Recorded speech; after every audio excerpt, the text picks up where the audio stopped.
Shalom and blessings, warriors of Yahuah and the truth. Me and your favorite co-star, Bella Beanie, is on with me today. And if you haven't yet, please like, subscribe, and share below. And in the description box down below, there is a donation link for my ministry. And you can order or pre-order seats. I make them myself. I can braid the bottoms, or I can make them just with the fringes if you like. And I have dark purple for the men and light purple for the women. I am going to continue on with the lesson today from the CEPHER. I apologize, I haven't been keeping up on this lately. We've still been trying to set up some stuff because my husband's gotten some new curtains for the house. They were in the clearance section, so they were really cheap. So and he got some new stuff for the kitchen, and then our bed frame came today so that we won't have to sleep on this really old, really uncomfortable bed anymore. Okay, so 1 second. We are on 3 Maccabees 3 today. I love you, Belvina. Okay, so, my phone is dying, but I can wait to plug it in. Alright, so we are on 3 Maccabees 3, and we are going to be continuing on with the lesson. I hope you guys enjoy it. Okay, on discovering this, so incensed was the wicked king that he no longer confined his rage to the Yahudim in Alexandria. Laying his hand more heavily upon those who lived in the country, he gave orders that they should be quickly collected into one place, and most cruelly deprived of their lives. While this was going on, an invidious humor was uttered abroad by men who banded together to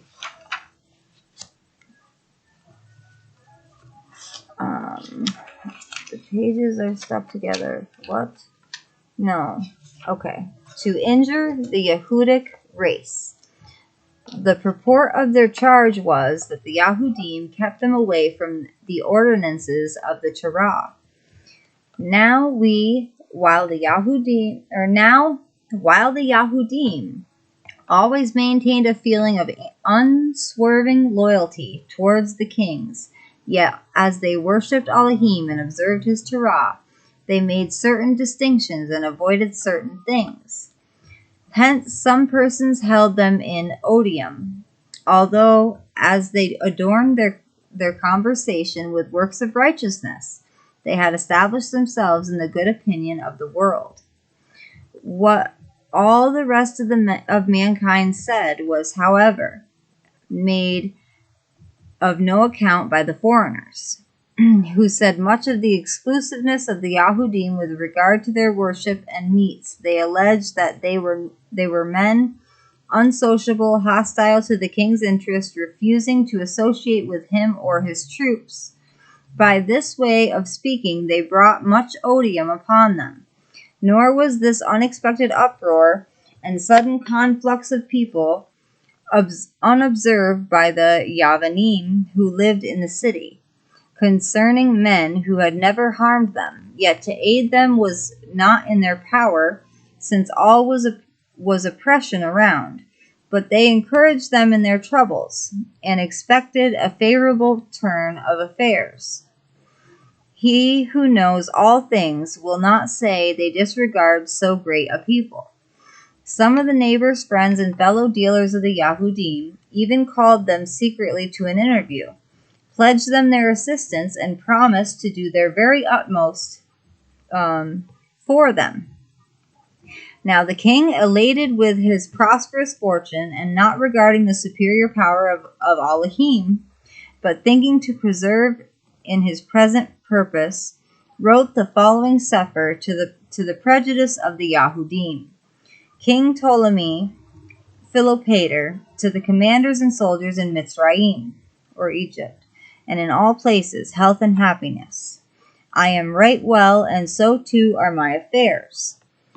Since our Asiatic campaign, the particulars of which ye know, and which by the aid of Elohim, not lightly given, and by our own vigor, has been brought to a successful issue, according to our expectation. We resolved not with strength of spear, but with gentleness and compassion, as it were, to nurse the inhabitants of Kol Aram and Phoenicia, and to be their willing benefactors. So having bestowed considerable sums of money upon the temples of the several cities, we proclaimed even as far as Jerusalem, and went up to honor the temple of these wretched beings who never cease from their folly. To outward appearance they received us willingly, but belied that appearance by their deeds. When we were eager to enter their temple, and to honor it with the most beautiful and exquisite gifts, they were so carried away by their old arrogance as to forbid us the entrance, while we, out of our forbearance toward all men, refrained from exercising our power upon them, and thus exhibiting their enmity against us. They alone among the nations lifted up their heads against kings and benefactors, as men unwilling to submit to anything reasonable. We then, having endeavored to make allowance for the madness of these persons, and on our victorious return, treating all people in Mizraim courteously, acted in a manner which was befitting.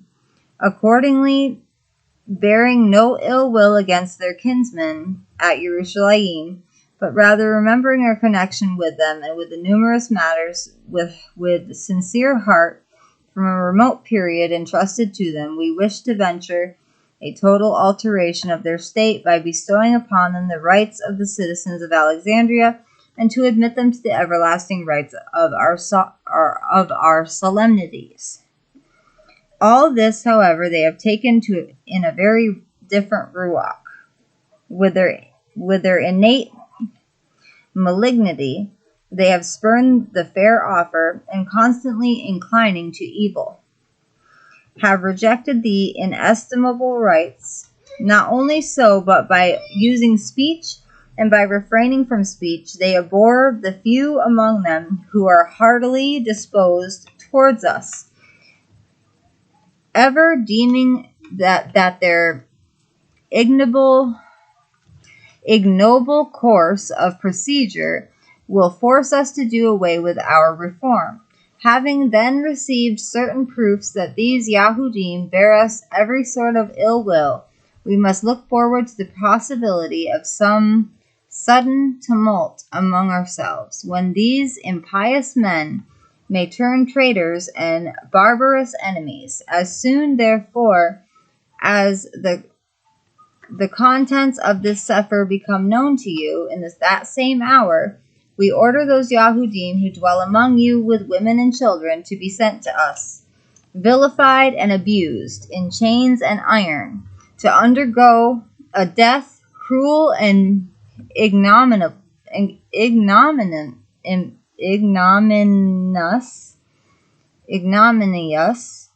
suitable to men disaffected.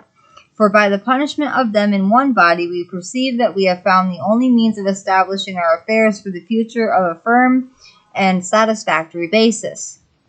Whosoever shall shield a Yehudi, whether it be old man, child, or suckling, shall with his whole house be tortured to death. Whosoever shall inform against the Yahudim, besides receiving the property of the person charged, shall be presented with 2,000 drachma from the royal treasury, shall be made free, and shall be crowned. Whatever place shall shelter a Yehudi shall, when he is hunted forth, he be put under the ban of fire, and be forever rendered useless to every living being for all time to come. Such was the purport of the king's CEPHER. Next time we will be reading 3 Maccabees 4. And that was a very harsh and sad decree that the king had put upon the Yahudim. I hope you guys enjoyed the lesson, and now is my favorite part. It is time to praise Yahuah. Now I'm just going to pick this other book here, and we're going to find a song. I feel like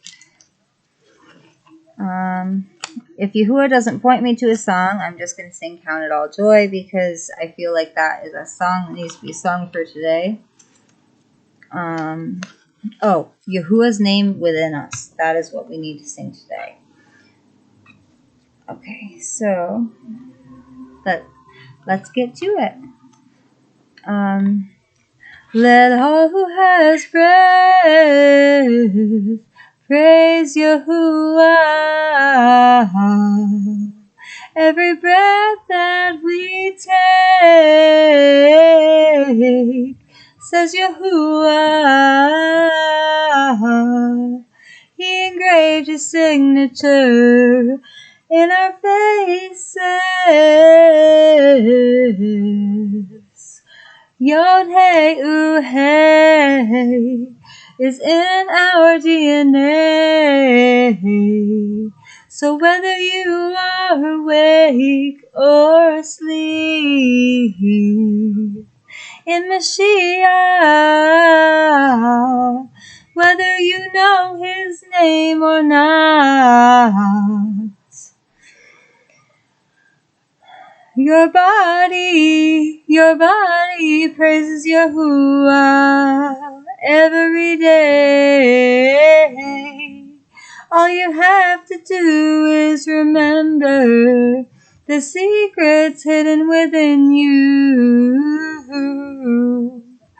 Yahuah is the Word. He breathed the breath of life into every human being. We have the truth within us, the commandments inscribed on our hearts, the word in our minds. Let all who has breath praise Yahuah. Every breath we take says Yahuah. He engraved his signature in our faces. Yod Hey Hey is in our DNA. We have Abba Yahuah within our mind, body, and ruach. All you gotta do is let him wipe the scales from your eyes. He will show you it all. He is the Aleph and the Tav, engrafted into the vine, and he will always call you mine. Hallelujah. Yahuah, all praise the Most High. I love you all with an everlasting love, as our Abba Yahuah and the Shamayim loves each and every one of us. Shalom and blessings, warriors of Yahuah and the truth, my beloved brothers and sisters in Yahuah.